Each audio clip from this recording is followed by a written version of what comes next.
Soyez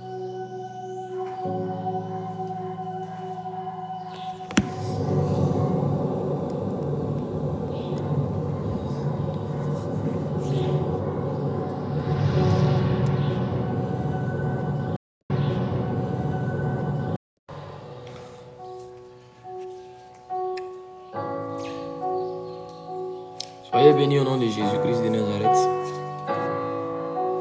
Désolé du retard.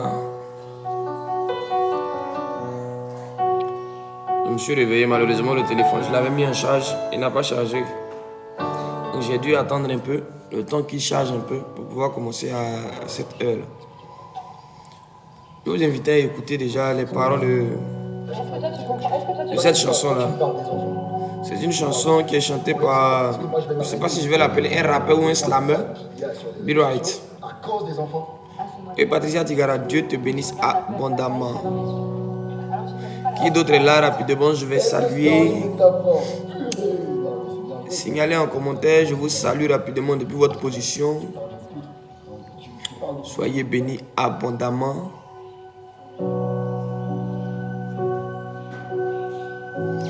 Je vais vous inviter à écouter les paroles de ce chant-là. C'est Anne-Marie Guédé, Dieu te bénisse abondamment aussi de là où tu es. Caroline, que la grâce de Dieu te localise.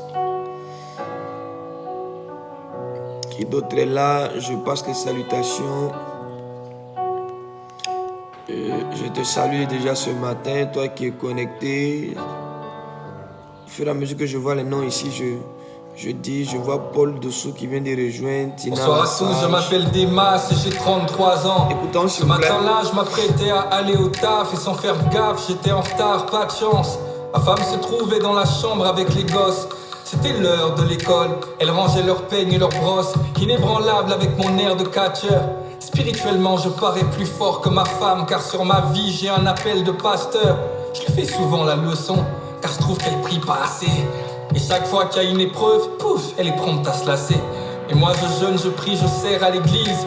Je suis le bras droit de l'apôtre Paul, du coup, y a personne qui me néglige. Et au boulot, je suis juste excellent.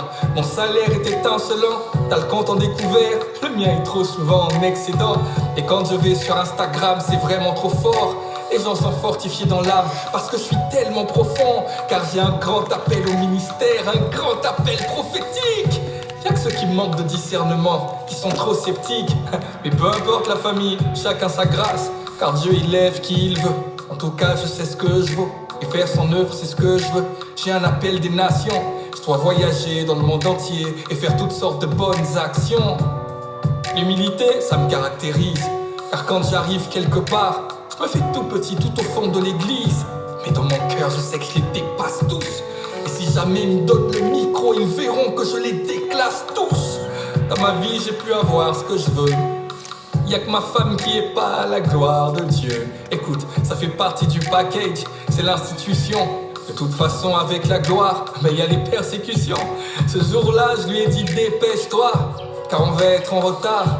Elle me répond, t'inquiète pas chérie, je suis sur le départ. Je fais dans la douche pour ajuster une dernière fois mes contours. Et puis j'appelle ma fille aînée pour qu'elle me parle de son cours. La première fois, elle ne me répond pas. La deuxième fois, je lève la voix et j'espère que tout le monde entend le son qui joue là, s'il vous plaît. J'espère qu'on entend bien les paroles. Toujours pas. Alors énervé, je vais dans la chambre comme un loup-bas. Mais y a personne, leurs vêtements sont par terre. Elles n'ont pas pu s'échapper. La home, je la connais par cœur. Mais quand-il pu arriver? Qu'est-ce que c'est que ce saccage? Je pense qu'elles veulent s'amuser. En fait, elle joue à cache-cache. Soudainement, je crois entendre sonner la trompette. L'enlèvement et tout à coup le mot qui se met à résonner dans ma tête.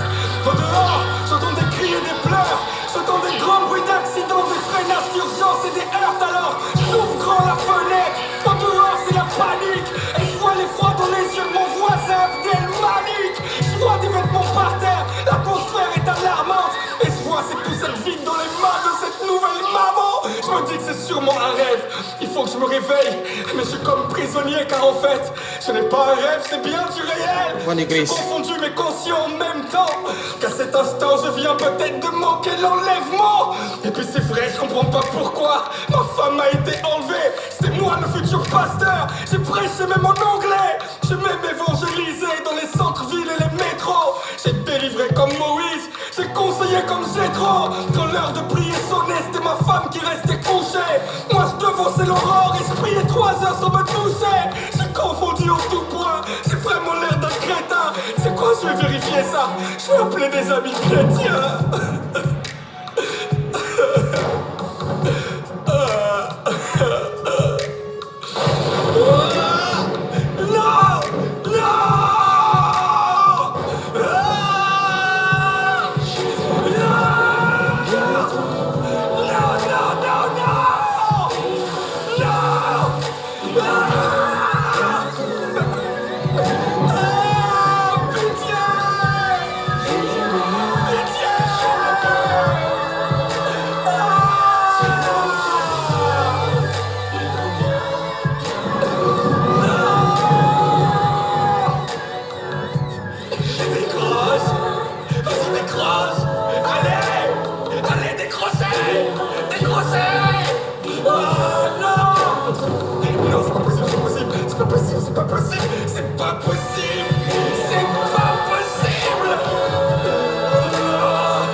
Voilà, soyez bénis abondamment, bénis. J'ai voulu qu'on écoute un peu les paroles de ce chant. C'est vrai que ça fait longtemps que le chant est sorti. Et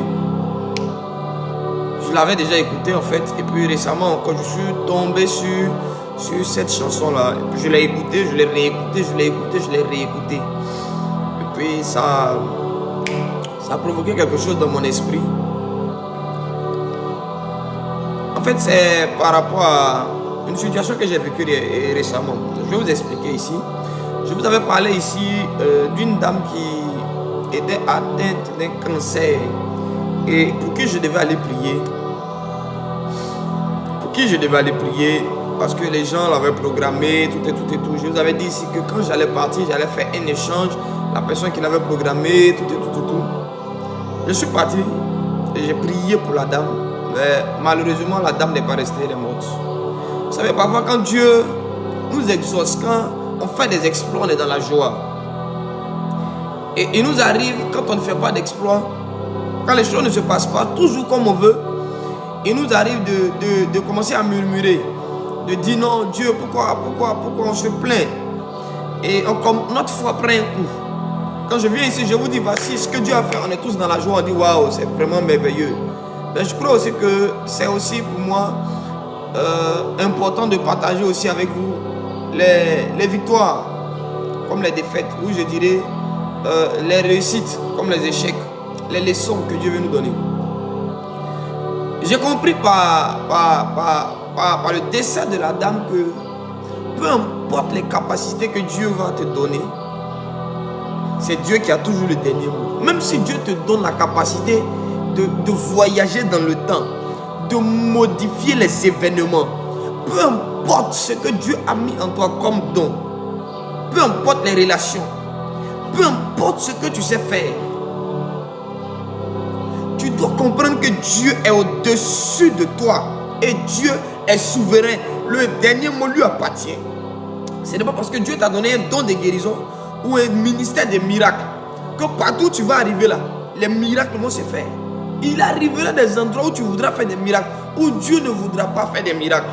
Cela ne veut pas dire que Dieu n'est pas avec toi. Mais parce qu'à un moment donné, il faut que Dieu te montre certaines limites pour ne pas que tu t'enfles d'orgueil. Le morceau que nous venons d'écouter, le monsieur, qu'est-ce qu'il disait? À la fin du chant, il a dit, j'aurais dû garder mon cœur plus que toute autre chose.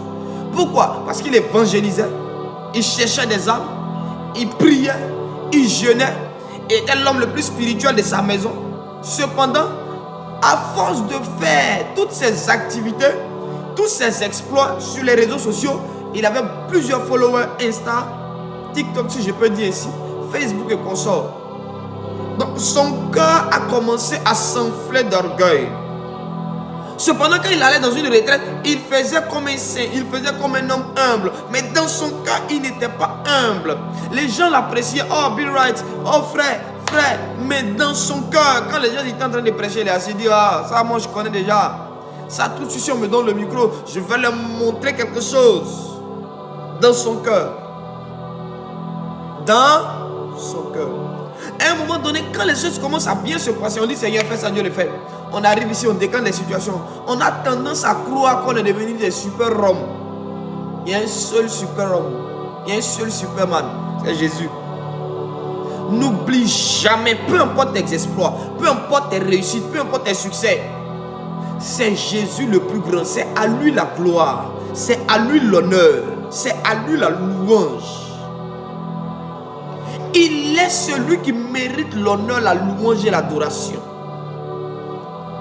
Et chaque fois qu'on voudra prendre sa place dans notre cœur, s'il nous aime, il va créer des situations pour nous ramener vers lui. J'ai dit, Seigneur, pourquoi tu n'as pas sauvé la dame? Il dit, mon fils, tu vois, à peine j'ai commencé à faire certaines choses avec toi, tu as oublié que c'est moi ici Dieu. Tu as commencé à te faire passer pour Dieu d'une manière comme si tu étais capable de toi-même, tes propres forces, de changer les temps et de changer les circonstances. Je t'ai résisté. Parce que je veux déjà que tu n'oublies pas que c'est moi qui décide. Je suis Dieu. Je suis Dieu. Je peux te donner la capacité de faire certaines choses. Mais n'oublie pas que je suis Dieu. C'est moi qui décide. Le dernier mot là, ça m'appartient. Donc même dans ton langage, j'ai dit, ah le vieux, tu as raison, pardon. J'ai dit, Seigneur, c'est parce que tu m'aimes. Parce que c'est nous qui prions aussi, qui disons que Seigneur résiste-nous, et ça doit nous détruire. Souvent on fait des prières, mais quand Dieu commence à exaucer ces prières-là, on a mal. On a oublié qu'on a fait une prière pour dire à Dieu, si je suis sur le point de m'égarer, résiste-moi, si c'est pour m'humilier, humilie-moi. Vous savez, je suis arrivé dans la cour, dès que j'ai prié pour la dame, et qui ne déféquait pas, sur le champ, elle a eu envie de déféquer, chose qu'elle n'avait pas encore fait depuis combien de temps. Elle est partie. Donc, eux tous, ils ont retrouvé de l'espoir dans la cour. On dit, waouh, ouais, un homme de Dieu est passé vraiment. Mais il ne faut pas me voir maintenant. Le bishop des bishops. Ouais, je suis là. Je marche doucement, mais dans mon cœur, elle dit, voilà. Quand je suis arrivé, c'est ça, on dit la puissance de Dieu. Là, moi, je transporte Dieu. Je ne suis pas venu m'amuser. Vous voyez? Et Jésus était sur son trône, puis me regardait, mon fils. Toi, tu es perdu. Méfions-nous des résultats qu'on a. On doit veiller sur notre cœur. Quel est l'état de ton cœur quand tu fais un exploit? Quel est l'état de ton cœur quand quelque chose que tu entreprends commence à marcher au détriment des autres? Quand tu réussis là où les autres ont échoué, quel est l'état de ton cœur? Quand la situation se décante, là où celle des autres est fermée, quel est l'état de ton cœur? Le plus important n'est pas que le résultat sur la terre, mais c'est aussi l'état de ton cœur dans la situation. Un autre pasteur était venu, il avait prié, ils avaient fait des actions, ça n'avait pas marché. Quand moi je suis arrivé, quand il a commencé à bombarder, les résultats ont commencé à se voir. J'ai dit dans mon cœur, voilà, c'est ça la puissance de Dieu. Il y a puissance et puis il y a puissance. Frère, Dieu dit mon petit, je vais t'apprendre une leçon que tu ne vas pas oublier. Je vais t'apprendre quelque chose que tu ne vas pas oublier. J'aime Jésus. Je ne peux pas venir vous dire ici que j'ai prié, tel est guéri. Mais le jour où Dieu m'enseigne quelque chose, je ne vais pas venir partager avec vous. Je me dois de vous dire la vérité pour qu'ensemble, nous puissions faire attention. Nous tous là, on vise le paradis. Nous tous, on veut être sauvés. Au son de la trompette, à la voix de l'archange, nous voulons quitter la terre et aller dans les cieux, à la rencontre de notre Père, de notre Seigneur, de notre Sauveur. Moi, je n'ai pas envie de rester ici à cause des miracles. Non, non, non. Je n'ai vraiment pas envie que toi aussi tu restes ici. Parce que quand tu as fait telle chose, ça a marché et tu n'as pas veillé sur ton cœur. Les appréciations des hommes, on dit, waouh, le frère il est bon, c'est un homme de Dieu, c'est une servante de Dieu, c'est une sœur zélée, elle a l'onction, elle est sage, elle est comme ci, elle est comme ça. Frère, la bouche des hommes est trompeuse. Les hommes ne voient pas nos cœurs. Les hommes regardent à nos comportements, mais Dieu regarde au-delà du comportement le cœur qu'on a. Dieu regarde à notre apparence, mais il regarde aussi à notre intérieur. Quand les choses marchent pour toi, comment tu marches? Quand tu commences à faire 1 heure, 2 heures, 3 heures, 4 heures de temps de prière. Moi je jeûne, moi je prie, moi je lis la Bible régulièrement. En fait, tout ce que tu as l'habitude de faire pour Dieu, là, si ça ne doit pas te rendre humble, mais dans ton cœur tu dois te croire supérieur aux autres, c'est qu'il y a un problème déjà. Tu risques de manquer l'enlèvement. Peu importe les miracles que tu fais sur la terre. N'est-il pas écrit que plusieurs diront, n'avons-nous pas fait des miracles en ton nom? Il dit, je leur dirai, arrière de moi, ouvrier d'iniquité. Ouvrier d'iniquité. Seigneur, pardon. Ce matin-là, c'est notre cœur là qu'on t'ouvre. Prends notre cœur. Brise l'orgueil. Détruis l'égoïsme. La fierté démesurée. Écrase-la dans notre cœur. Seigneur, on ne veut jamais s'attribuer la gloire de ce que tu fais avec nous. Même si tu fais descendre le feu. C'est que si moi j'étais Élie là, c'était pas bon. Si j'avais fait descendre le feu, ma démarche allait changer. Seigneur, pardonne-moi. Là où je me suis attribué les mérites de tes actions. Aie compassion. Que mon cœur soit filtré ce matin. La Bible dit garde ton cœur plus que toute autre chose. Garde ton cœur. Garde ton cœur. Tu as réussi là où les enfants des autres ont échoué. Quel est ton cœur? Oh, moi je suis plus intelligent que eux, ils pensaient que quoi? On a l'impression que c'est bon ce qu'on dit, ce qu'on fait. Mais dans le fond, ces choses sont en train de nous disqualifier par rapport à d'autres choses que Dieu avait prévues pour nous. Et il y a un niveau de gloire dans lequel nous n'arrivons plus à entrer à cause de l'état de notre cœur. Il y a un niveau de bénédiction qu'on n'arrive plus à atteindre à cause de l'état de notre cœur. Et là, ce n'est pas le diable qui nous résiste, c'est l'Éternel des armées lui-même. C'est Jésus lui-même qui nous résiste. Heureux ceux à qui Dieu résiste pour leur propre bien. Heureux ceux que Dieu n'exauce pas pour les ramener vers lui. Heureux ceux à qui Dieu retire le pain quotidien pour les ramener vers lui. Heureux ceux à qui Dieu enlève la maison pour qu'ils retournent. Mieux vaut que tu perdes une maison que tu perdes ton âme. N'est-il pas écrit? Si ton bras est pour toi une occasion de chute, coupe-le. Il est préférable que tu sois manchot plutôt que tu ailles en enfer, les membres complets. Il est préférable que tu perdes une maison pour un temps. Il est préférable que tu perdes de l'argent pour un temps. Il est préférable que tu perdes la santé pour un temps, Job. Il est préférable que tu perdes des enfants pour un temps. Il est préférable que tu perdes le boulot pour un temps. Il est préférable que tu perdes ta femme pour un temps. Que tu perdes ton mari pour un temps. Il est préférable qu'on perde certaines choses pour un temps. Le temps de nous rendre compte qu'en réalité, c'est Jésus qui est bon, c'est Jésus qui est grand, c'est Jésus qui est fort, c'est à lui la gloire, c'est à lui l'honneur. Il est préférable qu'on perde des choses pour nous rendre compte qu'il n'y a que lui. On n'a que lui seul. C'est pourquoi moi j'aime la chanson qui dit « Moi je n'ai que Jésus, si tu me l'enlèves, je n'aurai plus rien. » Nous n'avons que Jésus, si on nous l'enlève, nous n'avons plus rien. Parfois quand Dieu te résiste, c'est pour ton bien. C'est lorsque c'est le diable qui te résiste, là il y a un problème. Tu dois te révolter. Il n'a pas le droit de nous résister. Il n'est pas habilité à nous empêcher de faire quoi que ce soit. Il n'a pas le pouvoir. Écoutez, Dieu peut te résister. Dieu peut t'attaquer. Dieu peut t'attaquer. Dieu peut te corriger. Satan n'a pas le droit de mettre sa bouche dans une affaire familiale. Le linge sale se lave en famille. Nous, on règle nos problèmes avec notre papa Dieu et puis nos frères les anges. Si un petit démon met sa bouche de lui, il est bombardé normalement. Le démon est bombardé normalement. Mais quand c'est notre Père qui nous fait des reproches, qui nous gronde, qui nous empêche d'atteindre un certain niveau, ou qui nous résiste pour nous ramener vers lui, parce que notre corps est peut-être dans sa présence, mais notre cœur est loin de lui. Parfois ton corps est à l'église, mais ton cœur est dans les bars, ton cœur est dans les fétiches, ton cœur est quelque part là-bas. Parfois tu es à l'église, Tu dis que tu es en train de prier, en train de prier, mais ton cœur n'est pas là où tu es. Ton cœur n'est pas dans la présence de Dieu. Notre cœur n'est pas pur. Notre cœur n'est pas pur. Notre cœur est loin de lui. Il dit, ce peuple m'honore des lèvres, mais son cœur est loin de moi. Frères et sœurs, s'il vous plaît, que nous ne soyons pas, ne commettez pas l'erreur que j'ai commise la semaine passée. Que notre corps ne soit pas là. Que nous ne soyons pas des personnes qui honorent Dieu du bout des lèvres, mais dont le cœur est loin de lui. Il y a certaines personnes, leur cœur est loin de Dieu, eux-mêmes ils ne savent pas. Le pire, je disais ça le vendredi dernier quand j'étais en train de prêcher. Je dis, un homme qui a conscience que Dieu l'a laissé est mieux qu'un homme qui ne sait pas que Dieu l'a laissé, mais que Dieu a laissé. C'est-à-dire que quand Dieu t'a laissé, puis tu sais là, tu es sauvé, tu es mieux que quelqu'un que Dieu a abandonné, mais qui ne sait pas que Dieu l'a abandonné.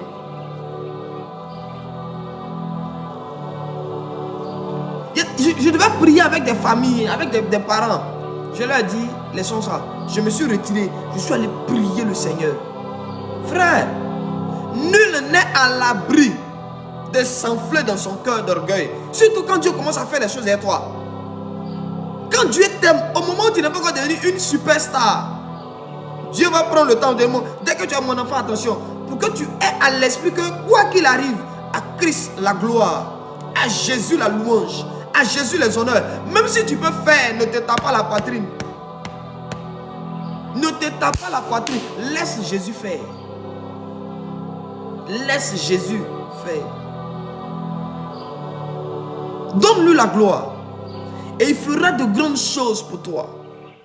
Lorsque Pierre et Jean ont prié pour le paralytique qui était à la porte, le mendiant, et qu'ils sont entrés dans le temple, la Bible déclare, la foule a commencé à dire, waouh, les dieux, ils sont forts. Pierre, Jean, ils ont déchiré leurs vêtements pour dire, pourquoi vous voulez faire ça? Pourquoi vous voulez faire ça? Ils ne sont pas comme nous. Nous, on fait semblant, oui, oh, ça va les mamans, maman, c'est Jésus qui a fait. Mais dans le cœur, est-ce qu'on dit que c'est Jésus qui a fait? Dans le cœur, on dit, oh, c'est moi, c'est rien ça. Soyez sans crainte. Si vous avez un problème, dites-moi, je vais régler ça. Je vous assure, c'est Dieu qui peut tout régler. Même moi, je ne peux pas tout régler dans ta vie. Je peux prier, je peux l'invoquer, je peux utiliser les stratégies qu'il m'a données, mais le dernier mot lui revient. Le résultat ne dépend pas de moi, le résultat dépend de Jésus, de Saint-Esprit et des anges que Dieu va mobiliser pour réagir et pour agir. Je ne suis qu'une personne qui envoie une lettre d'invitation à Dieu pour qu'il vienne intervenir dans ta vie. Je ne suis pas l'intervenant, c'est Christ qui intervient. C'est Jésus qui intervient. Et mon cœur ne doit pas s'enfler d'orgueil. Parce que peut-être Dieu m'a donné une capacité, mon fils va faire ça. C'est pas parce que Moïse, on t'a donné le bâton. Et le bâton peut devenir un serpent. Que tu as pensé que tu es devenu. C'est pas parce que Dieu t'a dit que tu es Dieu au Pharaon que tu as commencé à prendre les choses sur toi, de jouer les dieux réellement. Toi, tu sais que tu es un homme. Même si Dieu t'a dit, tu sais qui tu es. Ou même tu as oublié où tu as quitté Moïse. C'est Pharaon qui voulait te tuer hier. Comme aujourd'hui, tu as rencontré Dieu, tu vas venir marcher comme si c'est toi qui es Dieu. Non, tu représentes Dieu, mais tu n'es pas Dieu. Tu es mandaté par Dieu, mais tu n'es pas Dieu. Dieu est Dieu. Personne n'est Dieu à la place de Dieu. Non, non, non. Personne. Il était seul à la croix. Et plusieurs d'entre nous, malheureusement, au son de l'archange et de la trompette, on risque de rester sur la terre. Après avoir fait tellement de miracles, après avoir fait tellement d'exploits, il y a certaines personnes dont l'ennemi c'est leur réussite. Il y a des gens que j'ai dit, Seigneur, mais pourquoi tu ne bénis pas le frère? Pourquoi tu ne bénis pas la soeur? Dieu a dit, mon petit, tout ce que j'ai fait, c'est bon. Moi, je connais l'homme, je connais le cœur de l'homme. C'est que tu ne vois pas, je vois. C'est que tu ne sais pas, je sais. Je connais le futur de celle-là. Si je lui donne telle chose, tu vas voir sa vie ici. Et il y a plusieurs personnes aujourd'hui qui ne viennent plus à l'église, qui ont abandonné la main de Dieu. Regarde, même toi qui priais avant, depuis que Dieu a commencé à te donner l'argent, est-ce que tu pries? Depuis que tu as eu le boulot, est-ce que tu pries? Est-ce que tu jeûnes? Tu n'as plus le temps. Tout ce que tu sais dire, oh, j'ai pas le temps. Maintenant, j'ai plus le temps. Tu n'avais pas d'enfants, tu arrivais à aménager ton programme pour prier. Maintenant que tu as les enfants, tu trouves que les enfants m'empêchent de prier. Ils m'empêchent de... Même, il faut les faire ensemble, vous allez prier ensemble. Les sorciers, quand il faut réunir les enfants, non? Les sorciers initient les enfants. Il faut initier tes enfants à la prière. Il faut initier tes enfants à lire la Bible. Fais ça avec eux. Ils ne peuvent pas être un obstacle. Comment tu peux laisser Satan te dire que tes enfants sont devenus un obstacle à ta vie de prière? Tes enfants sont devenus un obstacle à ta vie de méditation. Eux, tu ne peux pas les apprendre à prier. Le plus grand héritage qu'un homme peut laisser à un enfant, c'est Dieu. Ce n'est pas l'argent. L'argent que tu laisses, la banque peut bloquer. La maison que tu laisses, tes parents peuvent venir prendre ça, arracher ça aux enfants. Il y a plusieurs enfants qui sont dehors. Il y a plusieurs à qui on a arraché les choses de leurs parents après le départ de leurs parents. Il y en a plusieurs. Vous connaissez les réalités de la vie, je ne vous apprends rien. Mais tu ne peux pas laisser Dieu à ton enfant. Quelqu'un va venir arracher Dieu. C'est impossible. It's not possible. C'est impossible. Tu laisses Dieu à tes enfants. Voyons comment Satan nous a trompés. Et puis on croit bien faire. On est en train de prier quand les enfants viennent. Oh, va là-bas, ils sont en train de prier. Va là-bas. Hey. Bon, quand ton enfant qui vient où tu es en train de prier, tu dis va là-bas. Demain, quand tu vas dire allons à l'église, il va dire va pas à l'église. Il va dire que l'enfant n'est pas obéissant. Mais c'est va là-bas que tu disais là, c'est là-bas, il est en train d'aller. L'enfant que tu as chassé de la présence de Dieu, maintenant il fuit la présence de Dieu et tu as laissé faller. Ah, les enfants, quand on leur parle, ils n'écoutent pas. Mais toi, mais quand Dieu te parle, tu n'écoutes pas. Nous, mais quand Dieu nous parle, on n'écoute pas. Moi, quand je suis en train de prier et que mes enfants viennent, je les soulève et dis asseyez-vous, prions. On va prier. Si elle est fatiguée, s'il est fatigué, il va. Après encore, il revient. Quand il sait que j'ai duré, il vient encore. Il dit, je suis en train de prier. Donc, si tu viens me... Elle vient se mettre à genoux, ma petite là. Mon garçon, il s'assoit. Il dit, restons dans l'atmosphère de prière. Si ton travail devient un obstacle à ta vie de prière, l'orgueil est rentré. L'orgueil te donnera toujours des arguments de ne pas faire ce que Dieu veut que tu fasses. L'orgueil te donnera toujours des arguments pour ne pas que tu sois alerté sur ton premier amour que tu as perdu, sur ton zèle que tu as perdu. On n'aime plus Dieu, je vous assure, on n'aime plus Dieu. On n'aime plus Dieu. Dans ton travail là, qui t'empêche de prier? Ou bien quand tu as signé pour dire que tu as travaillé, on dit non, ici on ne prie pas à petite voix, on ne prie pas dans le cœur, on ne prie pas à la pause, on ne prie pas. On a écrit ça dedans. Tu n'as pas envie de prier. Pourquoi? Parce que Satan a commencé à travailler ton cœur. Et il y a des arguments qui montent de ton cœur dans ton cerveau. Et puis tu dis, oh, ça c'est vrai, je vais prier après, je vais prier après, je vais prier après, je vais faire ça après, après. Non, ici là, le cadre n'est pas adéquat. Il y a un cadre où on prie, il y a un cadre où on ne prie pas. Il y a un cadre où on prie, et puis il y a un cadre où on ne prie pas. Frère, il y a un cadre où on prie, et puis il y a un cadre où on ne prie pas. C'est vrai qu'il y a un cadre où on ne prie pas à haute voix, mais on prie partout. J'ai dit on prie partout. Tu peux invoquer ton Dieu partout où tu es. Et sans le savoir, notre cœur, il y a des choses qui sont entrées dans notre cœur et qui font que Dieu ne prend plus plaisir à notre prière. Il ne prend plus plaisir à notre adoration. Nos prières sont devenues comme une abomination dans ses oreilles. Nos chants de louange sont devenus une ignominie. Dieu nous regarde, mais il n'est plus dans la joie. Pourquoi? Parce que notre cœur est souillé. On l'honore des lèvres, mais notre cœur est loin de lui. Notre cœur est loin de lui. Où est ton cœur? Où est mon cœur? Où est notre cœur, bien-aimé? Il revient. Il dit, je frappe à la porte. Il frappe où? Il frappe à la porte du cœur. Mais si ton cœur est loin de lui, tu n'entendras pas qu'il est en train de toquer à la porte de ton cœur. Tu n'entendras pas, frère. Tu n'entendras pas. Il y a beaucoup à qui Dieu parle, mais qui n'entendent pas. Parce qu'on n'écoute pas Dieu à les oreilles, on écoute Dieu à le cœur. On n'écoute pas Dieu avec ça. On écoute Dieu avec ça. C'est pourquoi même quand tu es endormi et que ton corps ne fonctionne plus, mais tu peux entendre. Lazare a entendu Dieu avec quoi? Il était mort. Jésus n'a pas dit esprit de mort sort. Il dit Lazare. C'est-à-dire quoi? Il a parlé avec Lazare. Bien que Lazare, nous on dit Lazare est mort, c'est fini, il n'entend plus. Mais Jésus vient, le mort que nous on dit il n'entend pas, c'est avec lui que Jésus parle. Et Jésus lui dit, Lazare sort, c'est un enseignement, frère. Ton corps peut mourir, mais ton cœur ne doit pas mourir. On n'écoute pas Dieu avec l'oreille physique, on écoute Dieu avec l'oreille du cœur. Avec l'oreille du cœur. C'est pourquoi de l'abondance du cœur, la bouche peut parler. Pourquoi? Parce que le cœur a une bouche. Et quand la bouche du cœur a parlé et que la bouche du corps, quand la bouche du cœur et la bouche du corps disent la même chose, ça a un impact puissant. Quand la bouche du cœur et la bouche du corps ont le même langage, my God. Quand l'oreille du cœur et l'oreille du corps entendent les mêmes choses. Quand les deux sont connectés, tu ne rates pas la voix de Dieu. Non. Samuel pouvait entendre Dieu dans une saison où personne n'entendait Dieu. Pourquoi? Son cœur était pur, l'état de son cœur. Élie, le sacrificateur, ne pouvait plus entendre. Pourquoi? Parce qu'il s'était perverti le cœur à cause de ses enfants. Il voyait ses enfants faire le mal, mais il ne leur disait pas, vous faites mal mes enfants. Samuel, qui était encore pur de cœur, a entendu Dieu. C'est pas parce que Samuel priait plus que Élie, plus que Ophni et Phinéas, non. Samuel ne priait pas assez que eux, non. Mais Samuel était dans la présence de Dieu. Son cœur avait été gardé pur. Et c'est ce qui lui a donné d'entendre Dieu. C'est ce qui lui a donné d'entendre Dieu.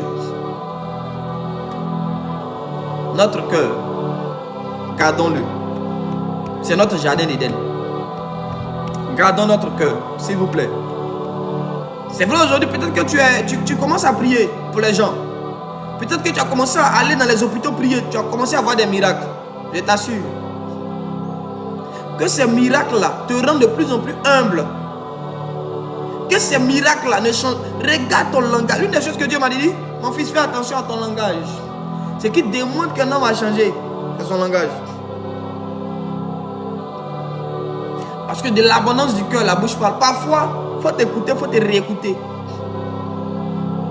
Et quand tu t'écoutes, tu te réécoutes après. Tu comprends que tiens, c'est moi qui parle comme ça maintenant. Avant, je ne parlais pas comme ça. Je ne suis pas en train de parler de Satan. Hein. Non. Je dis si c'est Satan, on va le maudire, on va l'attaquer, on va le bombarder. En ce qui concerne Satan là, non, on a feu vert. Le diable, on a feu vert pour le bombarder. Mais en ce qui concerne Dieu, à Dieu, ce qui est à Dieu. À César, ce qui est à César. Sachons faire la part des choses. L'honneur à Dieu, on lui donne ça. La gloire, on donne au Père. Mais si Satan s'amuse, on prend les armes, puis on le corrige.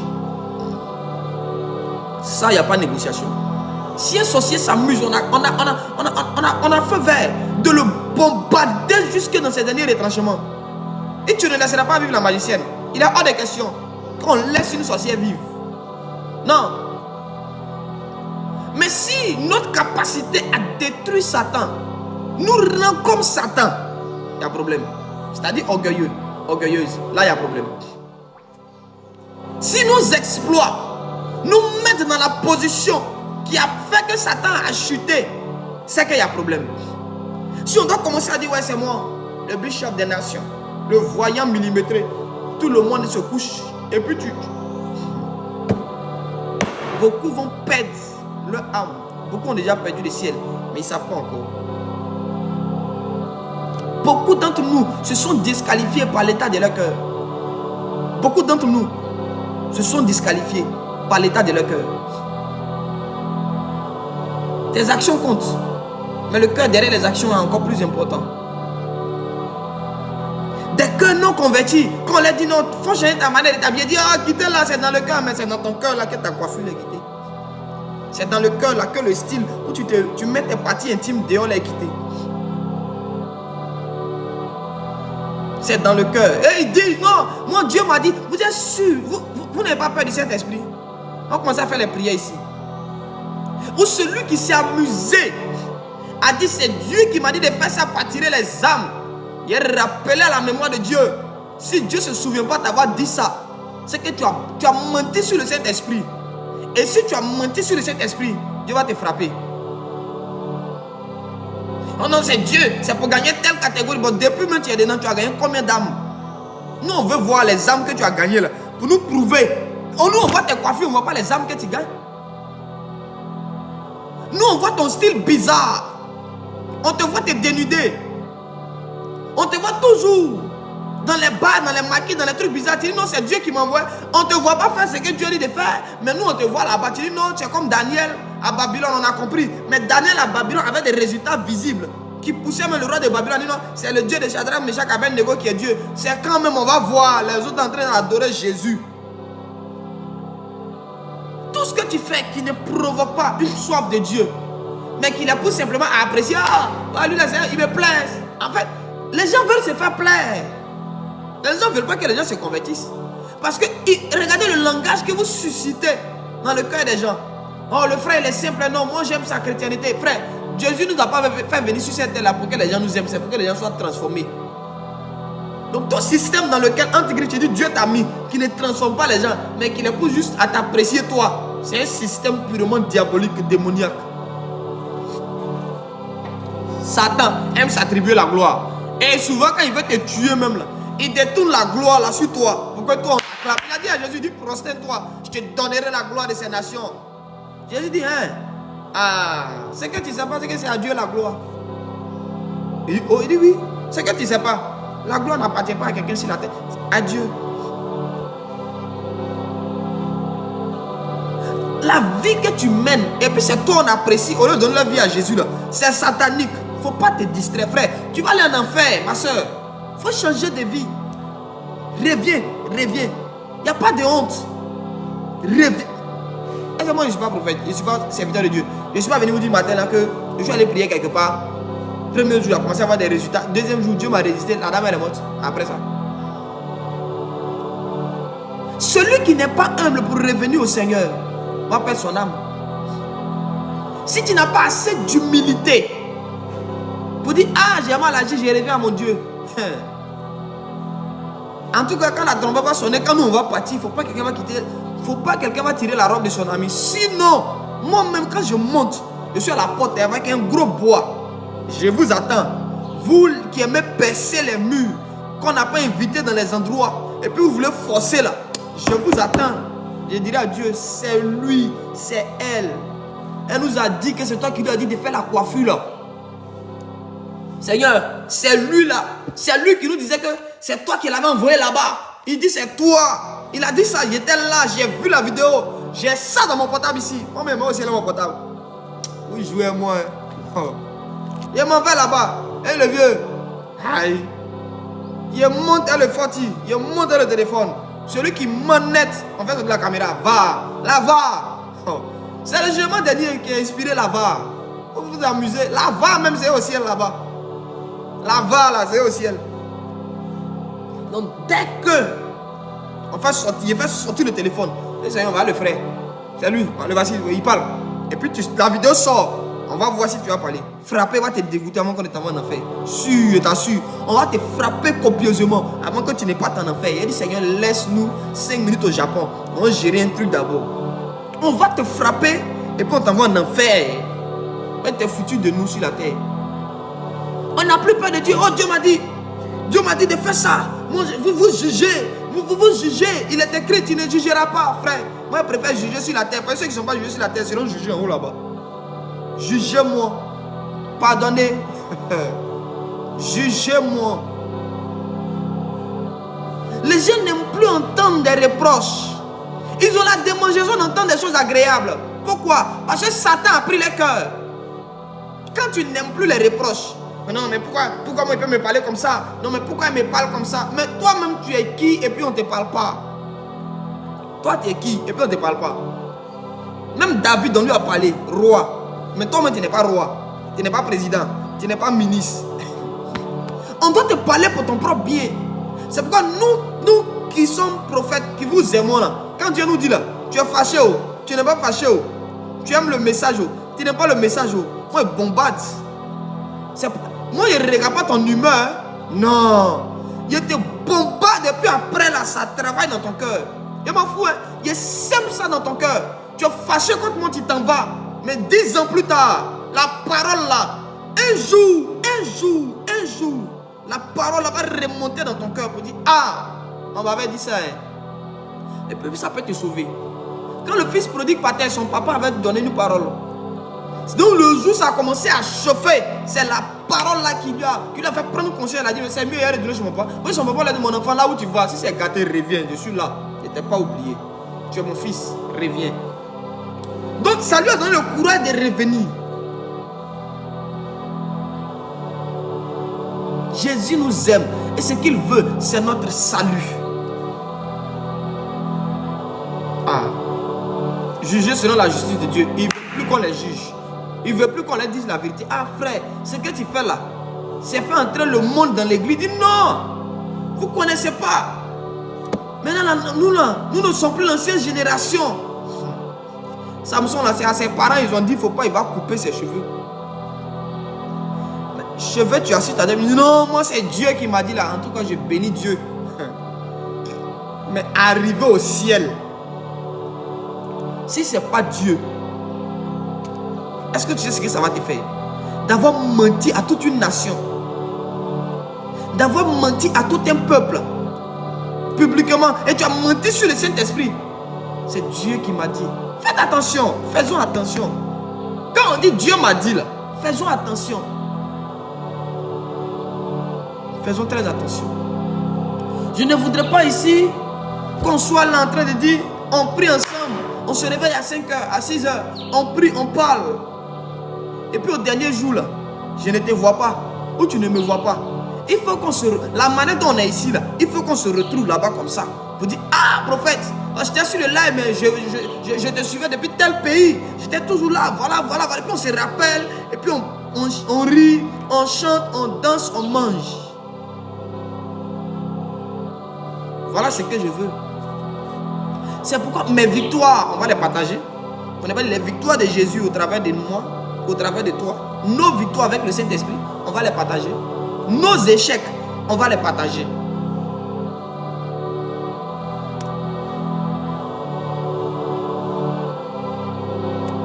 C'est ça. Nos victoires, on va les partager. Nos défaites, on va aussi les partager. Mais derrière chaque défaite, il y a une leçon que Dieu veut nous donner. La leçon que tu n'as pas voulu comprendre dans le calme, là, c'est dans la défaite là que Dieu va t'enseigner ça. Quand on te dit, mon enfant, fais attention. Quand on dit, mon enfant, reprends ta vie de prière, tu dis, oh, je prie ou bien de prier comment? Dieu ne va plus parler. Il va créer une situation. Et personne ne va te dire qu'il faut prier. Il y a des songes qui sont plus qu'un conseil des frères ou qu'une prophétie où quelqu'un va te dire, lève-toi, il faut commencer à prier. Dieu te voit, Dieu te dit non, tu ne pries plus. Non. Il y a des songes ou des situations de vie qui vont te booster dans ta vie de prière. Tu vas devenir plus grand prieur que Moïse lui-même. Demandez à certaines soeurs ici, elles savent. Elle dit sa vie de prière, moi je ne sais plus comment elle fait pour prier, mais quand elle dort et puis on la pousse en rêve, quand elle se réveille, la même nuit, la bénie, il ne même prie pas. Pasteur Christ il y a kilomètres, il ne prie pas. Non, elle sait. 2 jours là, je me sens fatigué au laisser. Il a dit, quelqu'un qui dit que je suis fatigué là, il ne faut pas l'encourager. Parle à un esprit mauvais. Moi, Dieu m'a donné le code, le Seigneur m'a dit, mon petit, mon fils, il m'a donné le code. Si tes enfants ne veulent pas prier là, envoie un démon. Il faut libérer un. Quand il va poursuivre une personne, quand il va se réveiller, mais sa vie de prière va renaître sur le champ. Elle va prier comme jamais. Et c'est vrai. Le jour où on t'a poursuivi en rêve, et puis tu t'es réveillé, est-ce que tu m'as entendu te dire qu'il faut prier pour que tu pries? Qui t'a dit qu'il faut prier? Qui t'a dit qu'il faut prier? Tu sais et puis essaie. Non, tu aimes la pression. Non, tu aimes la pression. Toi, tu aimes la pression. Souvent, on est maso. On est des chrétiens maso.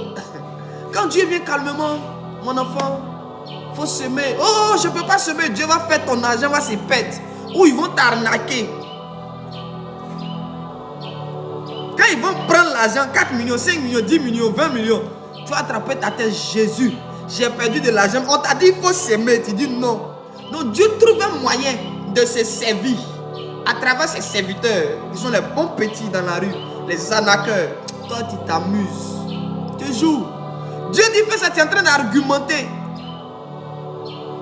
Tu es là, tu argumentes. Oh non, Seigneur, c'est-à-dire que j'ai telle chose à faire. Demandez à la femme qui la veuve de Sarepta là. Élie est venue. Elle a dit, madame, j'ai faim, sers-moi à manger. Elle a dit, ah, prophète, c'est vrai que tu es prophète, hein, mais la farine que tu vois là, c'est pour moi et puis mon enfant. On va manger, après ça, on va mourir. Elle dit, j'ai compris. Seulement, j'ai dit, moi j'ai faim, il faut me servir d'abord. Si c'est toi qui as mouru, mais c'est ton enfant qui a mouru après, ça, j'ai compris, je n'en disconviens pas, mais je vais manger. Adam a compris. Elle dit, ah d'accord, il a fait pour toi d'abord. Elle voulait résister d'une manière. Elle a compris quelque chose. Sinon, elle peut finir de manger. Mais c'est la suite d'après avoir mangé là.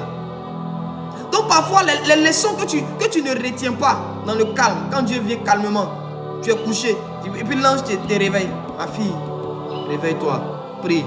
Mon fils, réveille-toi. Prie. Mon enfant, va, sème. Mon enfant, va, donne ceci. Va parler de Jésus dans les rues. Tu veux pas. Dis-moi, j'ai honte. Quand tu as honte d'aller parler de Jésus là, il va créer une situation où tout le monde va te regarder. Tu vas tomber à l'église devant tout le monde. Tu vas crier, ouah, quand tu vas te demander, ah la soeur, vraiment, il y a peau. Dieu va créer une situation, soit ton mari va t'humilier, tes enfants vont t'humilier. En tout cas, une situation où quelqu'un de dehors, peut-être, il va te faire un truc, une humiliation publique. Parce que quand on te parle en secret là, ton oreille est dure. L'enfant à qui on donne les conseils secrètement qui n'écoute pas, c'est publiquement, on lui parle. Quand David partait tuer Uri, Dieu lui disait, mon petit, ce que tu fais n'est pas bon, arrête. Il n'écoutait pas. Toute la nation a su que le roi a tué Uri et puis il a pris sa femme. Quand on te parle doucement et puis tu n'as pas oreille, on va te parler fort. Il y a deux voix. Il y a la voix douce, puis il y a la voix forte. Donc si la voix douce ne va pas être toi, c'est la voix forte qui va être toi. Je préfère la voix douce de Dieu que la voix forte de Dieu. La voix douce de Dieu est préférable à la voix forte de Dieu. Écoute, quand j'ai entendu la voix de Dieu, c'était fort. C'est que toi tu es un incrédule. Sache que chaque fois que la voix de Dieu est forte, c'est parce que toi-même, tu es un incrédule, tu es un rebelle. Sinon la voix de Dieu, normalement, ça doit venir doucement. Toi, tu es comment et puis Dieu oublie de parler fort sur toi. Tu es un enfant têtu, tu es une fille têtue. J'étais assis, papa, j'ai entendu grandement la voix de Dieu comme ça. C'était fort, waouh, tu pensais que tu es trop spirituel. Oh, tu es mal têtu. Tes amis entendent Dieu calmement, doucement. Dieu les parle. Mais toi, là, tellement ton oreille est dure, Dieu oublie de crier pour que tu entendes. Et puis tu penses que oh, j'ai entendu la voix de Dieu audiblement. Moi, souvent, quand les gens parlent, je ne sais pas. Donc, nous qui entendons ça, quand Dieu parle doucement, là, c'est pas audiblement, on entend. C'est comment? C'est quoi? C'est quoi on entend? Bon, expliquez-nous comment on appelle ça. Non, c'est la voix intelligente. Ne vous foutez pas de nous. Vous êtes les rebelles, c'est pourquoi Dieu vous parle audiblement. Audiblement, ça veut dire que Dieu t'a parlé fort. C'est pas que tu es têtu, tu n'entends pas quand tu parles doucement. Tu n'es pas soumis à la voix de Dieu. Non, il est obligé de crier sur toi pour que tu entendes. Il y en a les oreilles chauffent. Et quand il y a des signes, souvent Dieu est en train de te parler, ton oreille chauffe, tu n'entends pas, tu dis, ah, il y a quoi, mon oreille chauffe.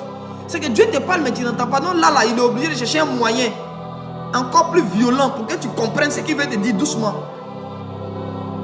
Seigneur, parle fort à quelqu'un. La personne à qui tu as parlé doucement, il faut lui parler, qui ne veut pas comprendre, il faut lui parler publiquement. C'est pas sûr que quand Dieu va te parler publiquement, là, tu vas accepter. Ça va te faire mal. Peut-être que ça va te faire rétrograder. Peut-être que ça va te faire abandonner Dieu. Oui, certaines personnes ne supportent pas les reproches publics. Beaucoup de personnes, ils n'aiment pas ça. Quand Dieu va les parler publiquement, non. Pourquoi? Il peut me parler doucement. Il peut me parler en apartheid, à huis clos. Pourquoi? C'est sur tout le monde, frère. Où c'est arrivé là? Ton humeur là, ça compte plus. Si Dieu te parle doucement, que tu n'entends pas, si c'est malheur pour toi, même si c'est moi, je suis le porte-parole de Dieu ce jour-là. Moi-même, je suis nerveux. Moi-même, je suis nerveux déjà. Donc, imagine, Dieu te parle, mon enfant, fais ça, fais ça. Tu ne veux pas faire. Et puis, moi, Dieu m'envoie pour te parler. Eh Jésus. Et quand j'arrive même, l'aspect de mon visage, déjà, c'est un message pour toi. Quand il m'assoit, oui, pas bonne arrivée, il dit bonjour. Laisse-moi te servir. Si tu étais quelqu'un de bien, là, tu allais écouter Dieu quand il te parle. Pourquoi Dieu te dit de faire ça et puis tu ne fais pas? Incrédule. Tu n'es pas une brebis, toi tu es un cabri. Change de vie, réponds-toi. Les prophètes d'avant aussi étaient violents dans la prophétie. Hein? Tiens! Quand ils viennent comme ça, ils sont quand ils finissent, le peuple me dit ouais, c'est dosé. Aujourd'hui là, les messages étaient tellement lourds, forts, mais c'est comme ça. Quand Dieu nous parle doucement et puis on ne veut pas écouter là, souvent il crie sur nous. C'est parce qu'il nous aime qu'il fait ça. Quand Dieu t'aime, il crie sur toi. Je préfère que Dieu crie sur moi, qu'il m'humilie, plutôt que de perdre mon âme pour aller en enfer. Ah, je préfère l'humiliation, frère.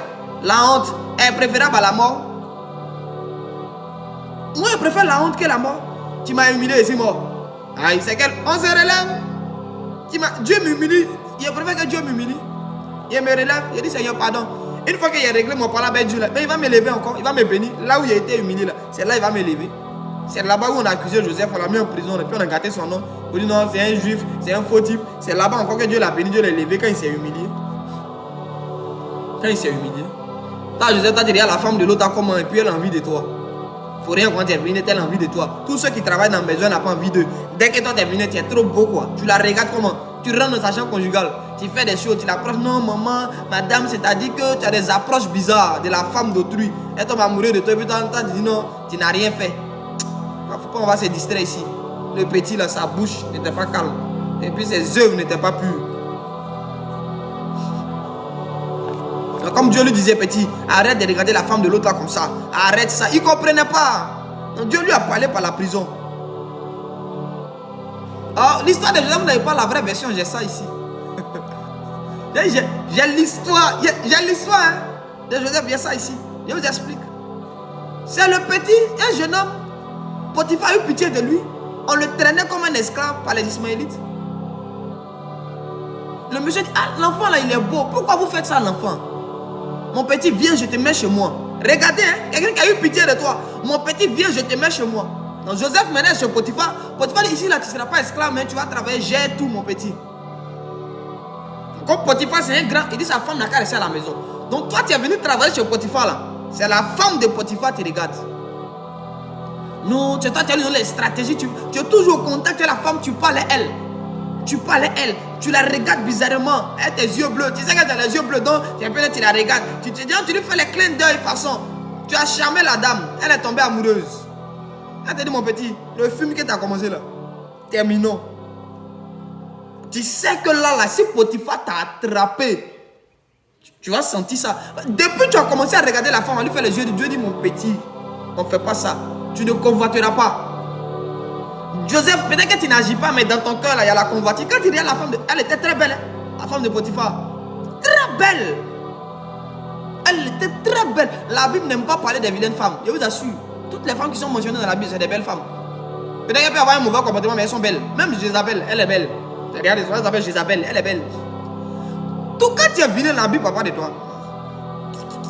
Non, non, non, non, non. C'est les belles femmes, les garçons qui sont beaux là. C'est d'eux que la Bible parle. Elle était très belle. Donc Joseph, il a convoité dans son cœur. Oh, elle est égyptienne. Elle voit, elle connaît les pratiques. Toi aussi, c'est la femme de Potiphar. Potiphar n'a pas atteint ce niveau pour rien. Il y a une femme derrière lui. Elle connaît les rouages. Il dit, ma femme, je m'en vais au front. Mais toi, reste ici. J'ai les codes spirituels. Donc elle a lu dans le cœur de Joseph que l'enfant là, voilà les films qui s'est fait dans son esprit par rapport à elle. Elle a dit, mais le petit ici, on lui dit de venir. Comme déjà, il s'est fait les films. On peut réaliser le film. C'est comme ça que la dame va aller vers Joseph. Mon petit, c'est comment? Le film que tu tournes. Il faut venir, on réaliser le film. Joseph maintenant dit non, non, non, non. Je ne peux pas. Ce jour-là, il a eu peur. Les servantes étaient là. Et si les servantes n'étaient pas là? Et il a fui. Elle a dit ok. Toi, tu m'allumes. Et puis tu fuis. C'est ce que les blancs disent. C'est-à-dire que tu me provoques. Et puis maintenant, quand il tombe dedans, tu t'en vas. C'est ce qui a fait mal à la dame. Tu ne peux pas te foutre de moi, mon petit. Tu ne peux pas. Elle a attrapé son vêtement et dit, Potiphar, viens ici. Ton bandit, ton voyou que tu as envoyé ce jour de nous. Il s'est défendu. Il sait dans son cœur qu'il était coupable. Ce n'est pas Dieu qui lui a dit ferme ta bouche. Lui-même, il sait qu'il a convoité la femme d'autrui. Il sait. Regarde, ce que tu as fait devant les hommes là, ce n'est pas sur la base de ça que Dieu va te juger seulement, mais il y a aussi ce qui est dans ton cœur. Il y a certaines choses qui t'arrivent, tu te demandes, il a fait du mal à qui? C'est ton cœur là qui fait que ce malheur là t'arrive. Quand Dieu parle doucement à Joseph, il n'entend pas, on l'envoie en prison, il là-bas, il comprend. Là-bas, là, Dieu lui parle fort en prison. Quand le met en prison, son cœur change. Il change de vie. Il comprend maintenant quand Dieu parle. Le jour où il est prêt, Dieu le fait sortir. Si tu attends que Dieu te mette en prison d'abord pour que tu prennes conscience, c'est à tes risques et périls. Un jour, j'ai l'une de mes cousines qui est venue me voir et dit, ah, tu vas m'accompagner à la prison, ici à Abidjan, à la Maca. Il dit, il y a quoi là? On va voir un frère qui est en prison. Il dit, un frère, il dit, bon, sur le temps, je n'ai pas posé trop de questions. On est parti, on a vu le jeune frère, on lui a parlé, tout. J'ai prié un peu pour lui, puis on est revenu. J'ai dit, mais qu'est-ce qui se passe? Moi, j'ai prié, il dit, Seigneur, moi j'ai prié. J'ai dit, Seigneur, pardon. Fais que le frère sorte, qu'il soit libéré. Parce qu'il avait été accusé à tort, beaucoup de choses. Bon, c'est ce que ma cousine m'a dit. J'ai dit, le frère est sorti quelques temps plus tard. Dieu a fait grâce, ils l'ont libéré. Le frère qu'ils ont libéré là. Un jour, ma même cousine, elle est allée rendre visite au frère. Chez lui, il était en famille.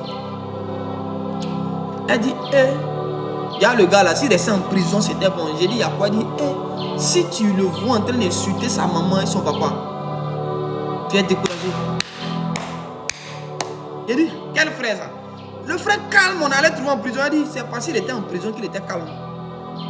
Mais il est sorti maintenant, on est en train de voir son vrai visage. Il est en train d'insulter sa maman et son papa. Je lui parle, il me dit, oh, va là-bas. Souvent là, c'est par rapport à ton cœur que certaines choses t'arrivent. C'est pas que les autres autour de toi sont mauvais. Nous là, on n'aime pas se mettre en cause. On n'aime pas se remettre en cause. On est toujours en train d'accuser les gens.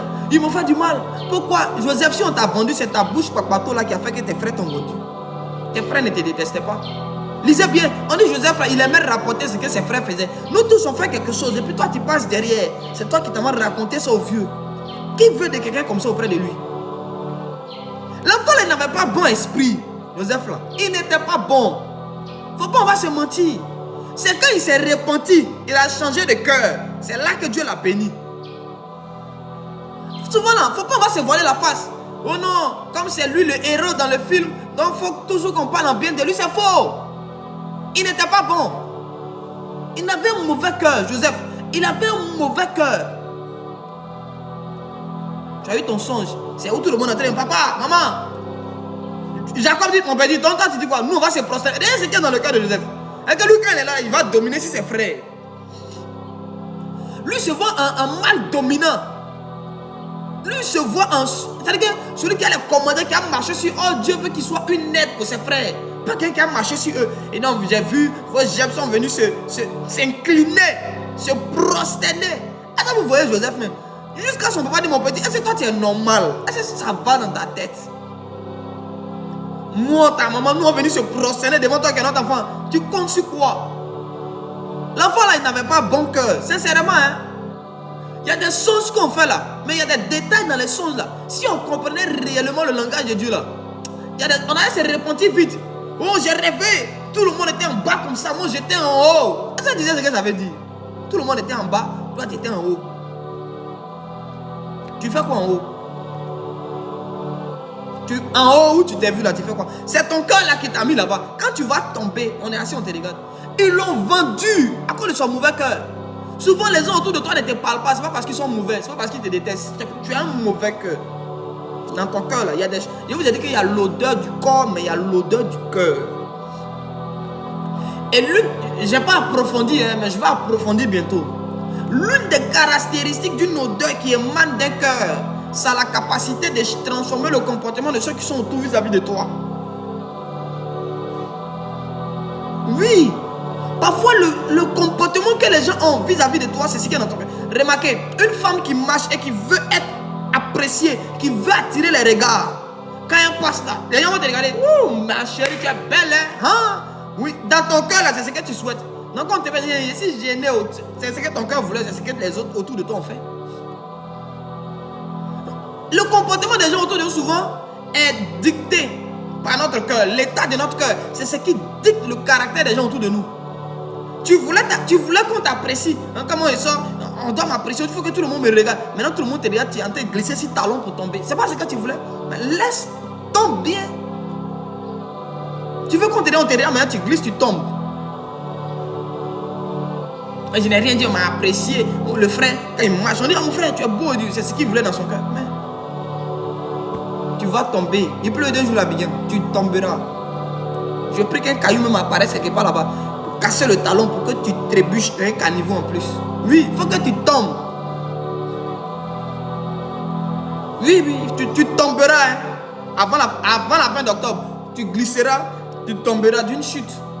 Pas mortelle, mais une chute qui va te conscientiser. Une chute, c'est-à-dire que la chute là, quand tu as quitté la demain, tu vas vouloir passer inaperçu. Oui. Toi, tu veux qu'on te regarde. Au lieu de pousser les gens à regarder Jésus, Toi, tu veux pousser les gens à te regarder, tes formes, ta taille, ton parfum que tu as mis, le boss arrive. On ne doit plus regarder Christ. On ne doit plus lever les yeux vers le ciel pour attendre le secours. Mais c'est toi, on doit regarder maintenant. Toi, Vanessa, c'est toi, on doit regarder. Toi, Gilbert, c'est toi sur la terre, on va regarder ici. On est là, te regarder.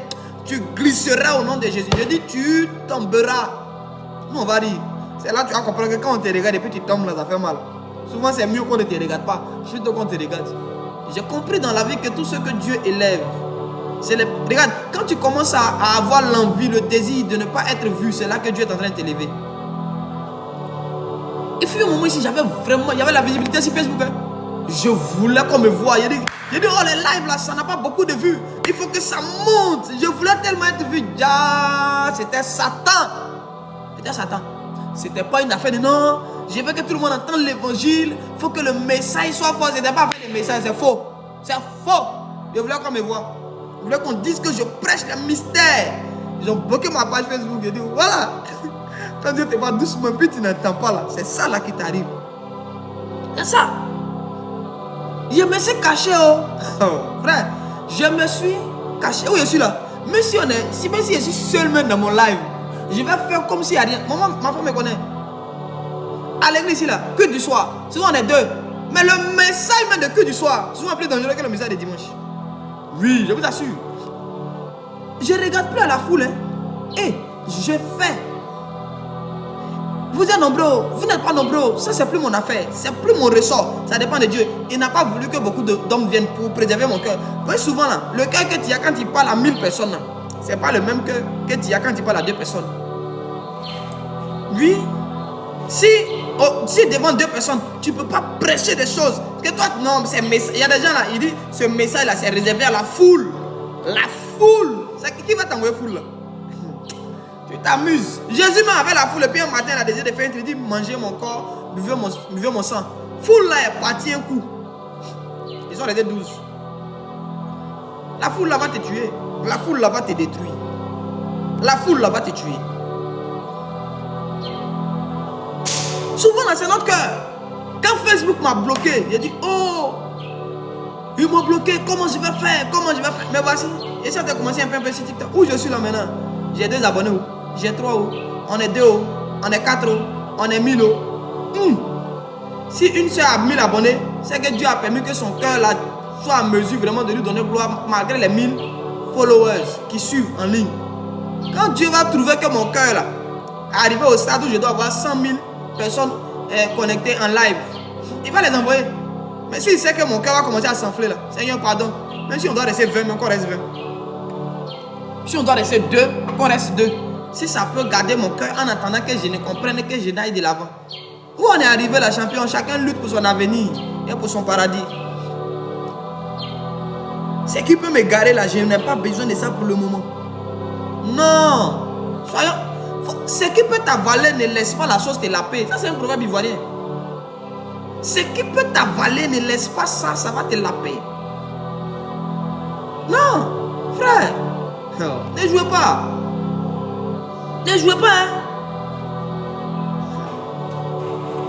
Parfois on est là, Seigneur, ouvre les portes.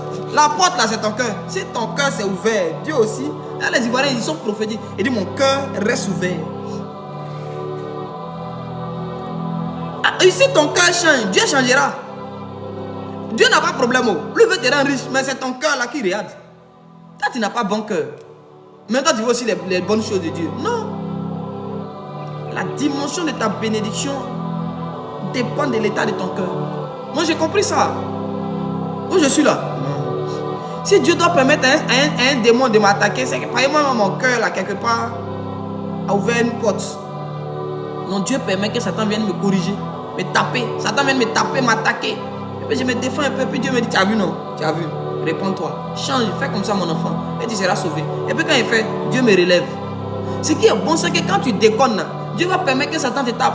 Mais quand tu te réconcilies à Dieu, il y a force qui te donne pour bombarder Satan. C'est mal doux. Tiens! Non! C'est comme une bagarre qui commence et puis dans le début, tu te retrouves pas, tu te fais un peu dominer. Et puis un coup, tu commences à te souvenir de tes coups d'armes martiaux. Et puis tu te dis, attends. Et puis tu reprends ton souffle. Et puis tu prends le dessus. Tu ne veux même plus qu'on ne sépare. Il dit laissez dans ton cœur. Mais quand quelqu'un veut venir séparer, il dit laissez. Oh. Je viens de me retrouver. Laissez encore. Il a fait un truc. Retournement de situation. Une remontada spirituelle. Quand tu reviens de tout ton cœur à Jésus, il y a une remontada spirituelle. Oui, Moïse fuit Dieu. Et Moïse fuit Pharaon. Mais quand Moïse rencontre Christ, il rencontre Dieu dans le désert. Et que Moïse met son cœur devant Dieu. La première chose, quand Dieu dit à Moïse, je vais t'envoyer, il dit non, je ne veux pas. Un rebelle. Moïse là, c'est un rebelle. Il n'est pas bon. C'est pourquoi on a dit on va le tuer. Et puis il a fui, il est allé en exil. Même dans l'exil, là, Dieu vient lui parler. Il dit quoi? Il dit non. Seigneur, je ne veux pas envoyer quelqu'un d'autre. Il est orgueilleux. Dieu lui dit, hey, mon petit, c'est pas moi qui a fait ça. Fais ça, fais ça. Et Moïse accepte. Et quand il accepte, il se soumet maintenant à Dieu. Dieu le rend fort et puissant. Pharaon devant qui fuyait, Moïse maintenant a la capacité de confronter Pharaon et de vaincre Pharaon. Pourquoi? Quand tu te rabaisses devant Dieu, Dieu t'élève devant les hommes. Mais quand tu t'élèves devant les hommes, Dieu te rabaisse devant les hommes et devant lui-même. L'humilité, c'est la base.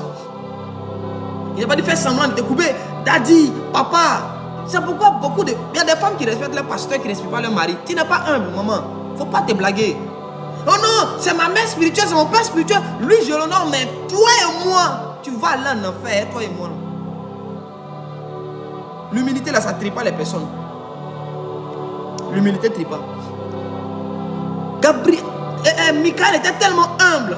L'humilité, là, ce n'est pas faut te mettre à terre, marcher sur toi. Hein. C'est un style de vie qui te permet qui te donne de respecter l'autre, d'honorer l'autre. Toi, tu respectes ton pasteur, mais ton mari, là, lui, il est qui? Lui, il est qui? Mais tu respectes ton père, mais ta femme, tu ne la respectes pas. Tu ne respectes pas ta femme. Tu te dis que c'est ta femme, donc il faut que tu marches sur elle. Non, frère. C'est pas que c'est Pierre. Sois humble, même avec tes enfants. Même avec les gens dans la rue. Soyons humbles. Soyons humbles. Michael est venu lutter le corps de Moïse. Satan a commencé à faire des choses. Michael n'a pas insulté le diable. L'humilité. C'est pas la peur. Non. Ne confondez pas la peur et l'humilité. Parfois, c'est l'humilité là qui pousse certaines personnes à croire que toi tu ne vaux rien, toi tu ne connais rien.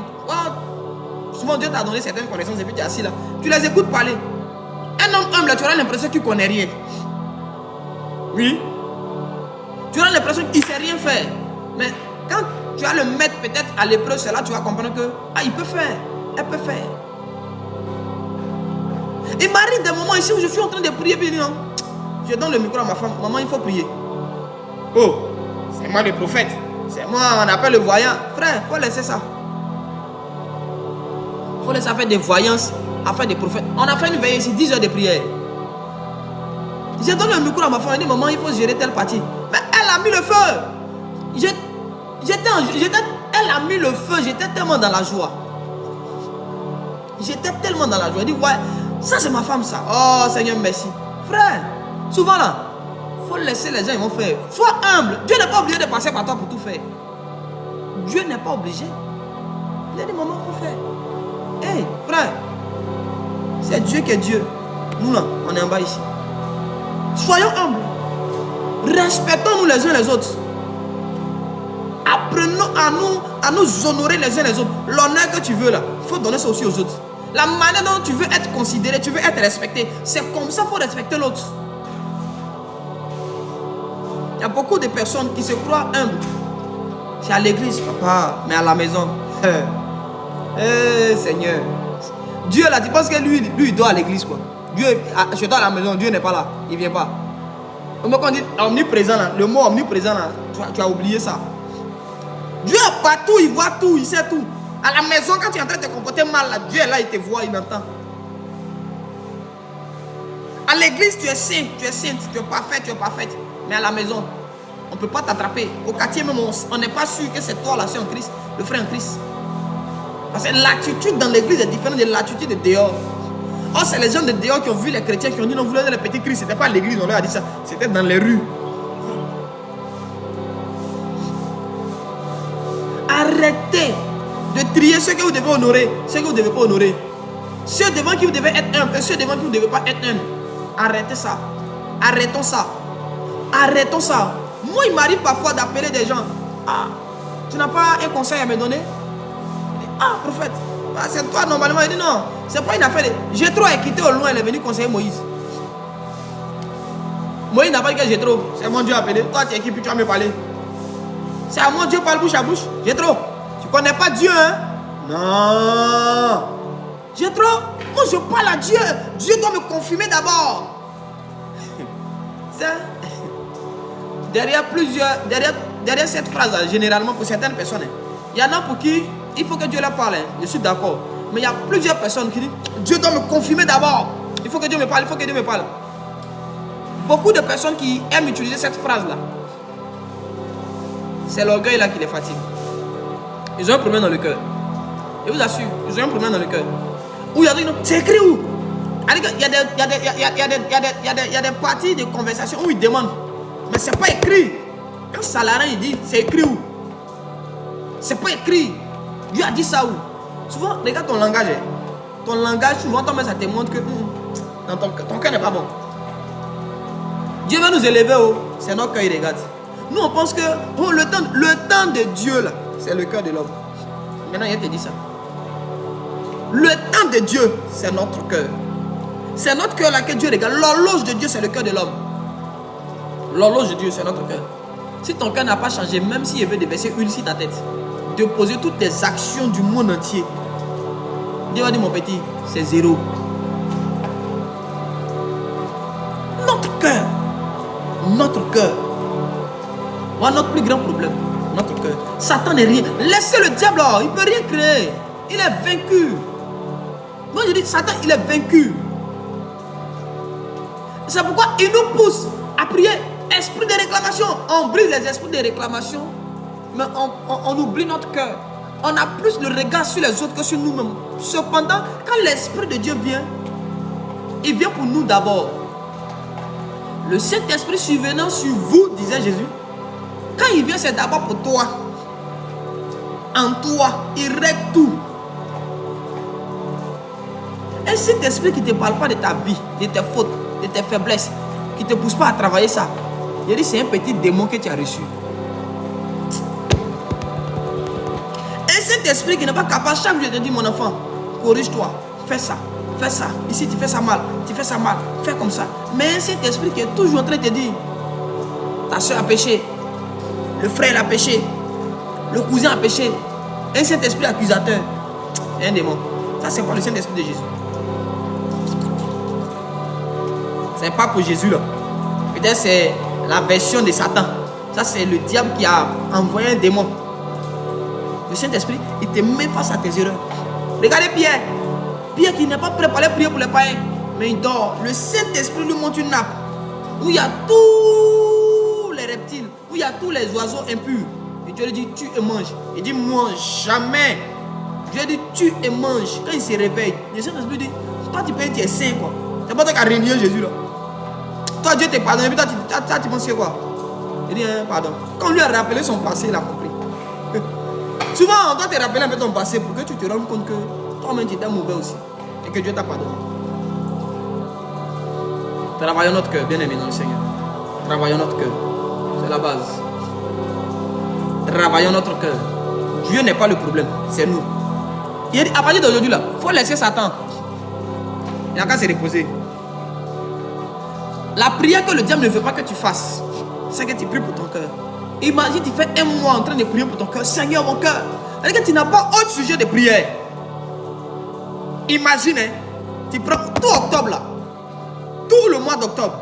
On est focalisé que sur nous, notre cœur, nos pensées, nos paroles. C'est-à-dire que nous, on dit à Dieu, Seigneur, que tes anges s'occupent des démons, des batailles avec les parents de nous, et les sorciers, de la famille, Tati Monica et son groupe. Que Michael, Gabriel et puis leur groupe, ils n'ont qu'à les gérer. Nous, on va se concentrer sur nous. Quand tu penses quand Moïse est à la montagne, c'est pour aller combattre Satan. C'est pour aller parler à Dieu. Là-bas, il est focus sur Dieu. Ce mois d'octobre là, tu n'as pas beaucoup de sujets de prière. Seigneur, il y avait l'argent. L'argent là, ça dépend de ton cœur. Laissez Satan, il est vaincu. Oh. C'est un serpent dont la tête a déjà été écrasée. C'est la queue. C'est pourquoi quand il tombait, on dit sa queue a entraîné un tiers des étoiles. La tête est écrasée, c'est la queue qui bouge. La queue de serpent peut faire quoi à l'homme? Queue de serpent peut créer quoi? Qu'est-ce que la queue d'un serpent peut faire quand sa tête est déjà écrasée? Il est vaincu. Il est vaincu. Il est vaincu. Ce mois d'octobre là, faut laisser faire des... Même si tu dors, que tu fais un songe dans lequel on te poursuit, c'est une distraction. Satan veut que tu changes de prière, que tu te mettes à dire, je vais le faire, je brise. Non, quand tu te réveilles, la porte par laquelle on est passé pour te poursuivre en rêve, c'est ton cœur. Seigneur, je te livre mon cœur. Abba Père, brise-moi encore. Détruis le mal dans mon cœur. Je veux un cœur nouveau, mais un cœur d'adorateur, un cœur humble. J'ai dit, prie pour ton cœur. Octobre là, ton sujet de prière, c'est ton cœur. Ton cœur, mon combat. Notre cœur, notre combat. Octobre. On doit polir notre cœur, travailler notre cœur, donner ça au potier. Il va façonner notre cœur. Quand on quitte dans octobre là, c'est le 10e mois. Donc on quitte dans le 10e mois. Ah mon Dieu. Quand on quitte dans le 10e mois comme ça, on rentre dans les 2 derniers mois là. Et puis on a le cœur bien. Vous allez voir, quand tu as bon cœur là, il y a des choses pour lesquelles tu ne forces pas. Naturellement, il y a des gens que tu attires. Naturellement, il y a des personnes qui vont venir te faire du bien. C'est notre cœur qui est notre combat où on est là. Toi, souvent, quand tu es là, moi, on m'a oublié. Toi,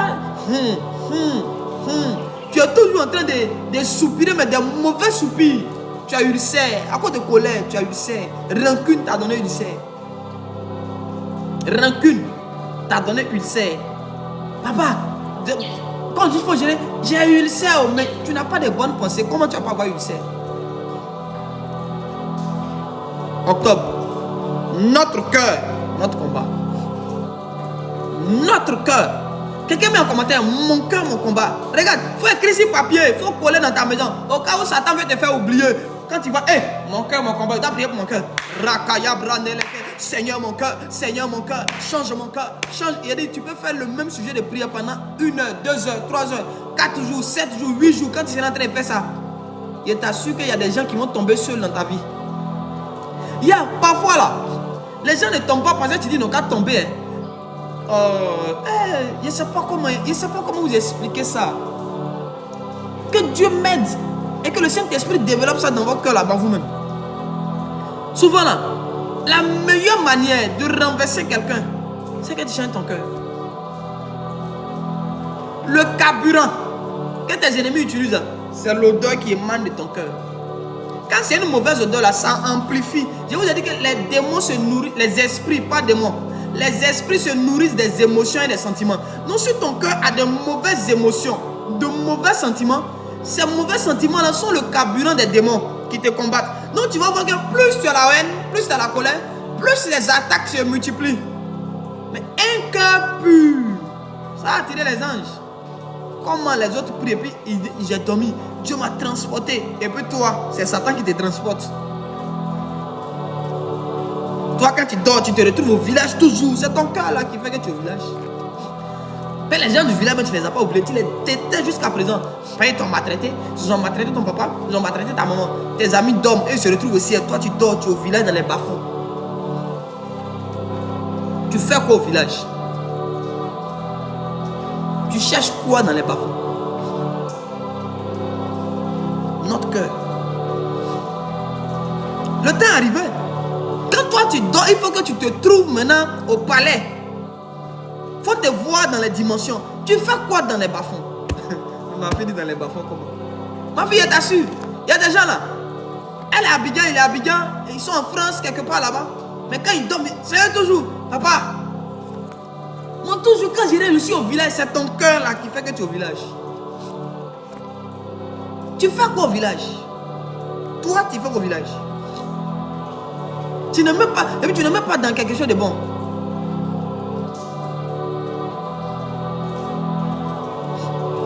D'accord, ma fille, je vais mettre un verset tout à l'heure. Tu fais quoi au village? Non. Qui a bon cœur? Ça va vite.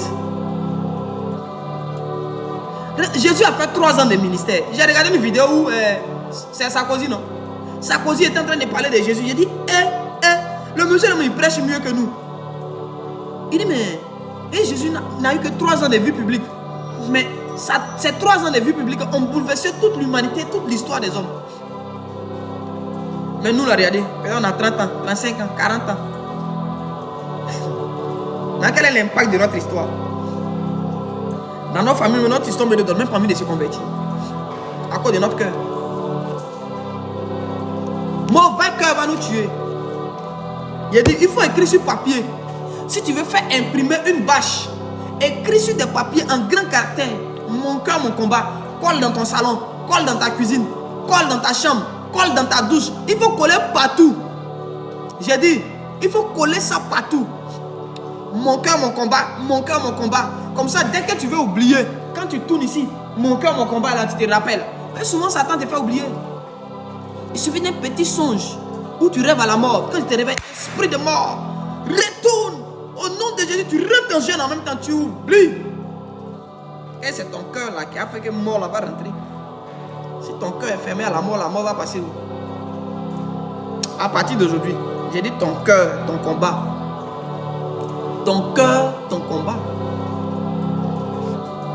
Ton cœur, ton combat.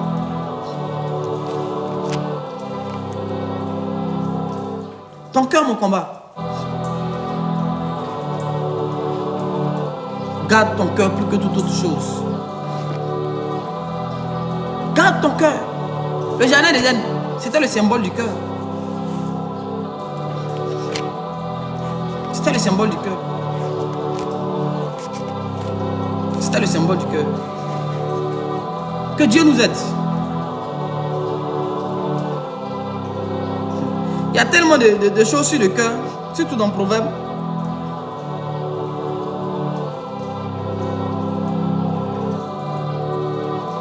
Je ne sais même pas, mais c'est quel verset il y a vous donner sur le cœur. Tellement il y en a dans le Proverbe.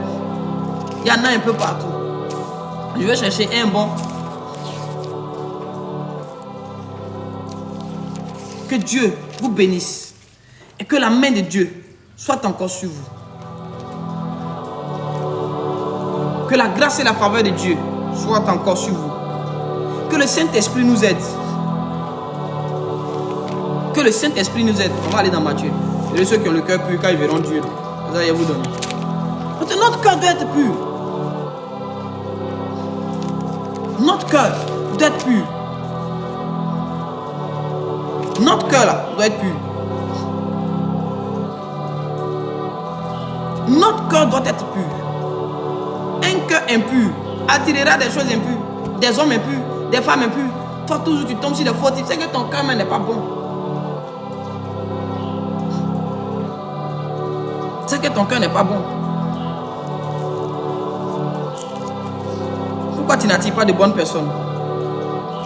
Ça dépend de notre cœur. Alléluia. Ça dépend de notre cœur.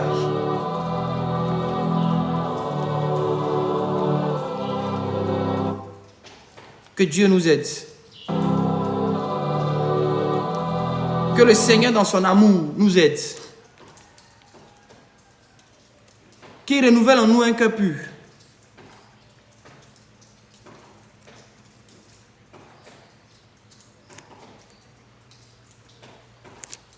Qu'il renouvelle en nous un cœur pur. Qu'il renouvelle en nous un cœur pur. C'est là ma prière pour toi. C'est là ma prière pour toi. Que Dieu renouvelle en nous un cœur pur. Matthieu 5, le verset 8. Heureux ceux qui ont le cœur pur, car ils verront Dieu. Matthieu 5, le verset 8. Heureux ceux qui ont le cœur pur, car ils verront Dieu. Heureux ceux qui ont le cœur pur, car ils verront Dieu. Tu ne peux pas voir Dieu et puis ta vie va être bizarre. C'est impossible. Voir ici, c'est rencontrer Dieu. Ce n'est pas juste dire au nom et puis non, non, non. C'est rencontrer Dieu. Avoir une communion avec lui. Heureux ceux qui ont le cœur pur. Car ils auront une communion avec Dieu. Heureux. Matthieu 5, verset 8. Ton cœur, mon combat. Si tu veux, si tu peux prendre Esaïe, où on a dit au roi des types pour dire ton cœur s'est enflé d'orgueil. Il y a tellement de versets. Hein. Mais notre cœur, notre combat. Soyez bénis au nom puissant de Jésus. J'espère avoir été utile pour ta vie, pour ta destinée. Ma prière, c'est que Dieu puisse nous donner à tous un bon cœur. Nous tous, on est dans la prière. Moi-même, mon cœur, mon combat. Je crois qu'avec un bon cœur, on ira loin et on ira vite. Je crois qu'avec un bon cœur, on ne sera plus obligé de faire certaines prières. Je crois qu'avec un bon cœur, il y a des choses qui viendront naturellement, qu'on va attirer. C'est ça le mécanisme, le magnétisme. L'homme n'attire pas seulement que par sa peau, par sa forme, mais aussi par son cœur. C'est le fer qui aiguise le fer. Un bon cœur attirera des bons cœurs. Un bon cœur attirera de bonnes personnes. Ce mois d'octobre là, Satan il est vaincu, hein. Il ne peut rien créer. On va travailler sur notre cœur. Quand on va venir ici, on va prier, Seigneur, notre cœur. Même si c'est le même sujet de prière, peut-être tu auras l'impression que il n'est plus inspiré. C'est toujours le même sujet de prière, c'est pas grave. Nous, on va rester dans ça. Parce que Jésus a dit que, celui qui insiste, si tu insistes sur une chose, Dieu finira par te donner la chose. Ça nous tient à cœur. On va insister là-dessus jusqu'à obtenir un bon cœur. Parce que nous, on sait qu'un bon cœur, c'est un héritage éternel. Heureux ceux qui ont le cœur pur quand ils verront Dieu. Nous, on veut voir Dieu. Job dit, j'ai entendu parler de toi, mais maintenant mon œil t'a vu. Nous aussi, on veut voir. Dans cette période, on veut voir Dieu. Qui ne veut pas voir Dieu ici? Nous tous, on veut le voir. Dans nos vies, dans la vie de nos enfants, on veut le voir. C'est le cœur d'Abraham qui a fait que Dieu a marché ses enfants. Ton cœur seul peut faire que Dieu va marcher toute ta descendance. Tu joues à le cœur. Le cœur, c'est une maison dans laquelle Dieu vient habiter. Une maison propre. Pas une maison souillée. Soyez bénis de là où vous êtes. Que la main de Dieu soit encore sur vous. Que la grâce de Dieu soit sur vous. Que Dieu bénisse vos activités. Et que Dieu se souvienne de vous. Shalom famille. Rendez-vous après pour demain. Soyez bénis, bénis, bénis, bénis, bénis, bénis. Shalom.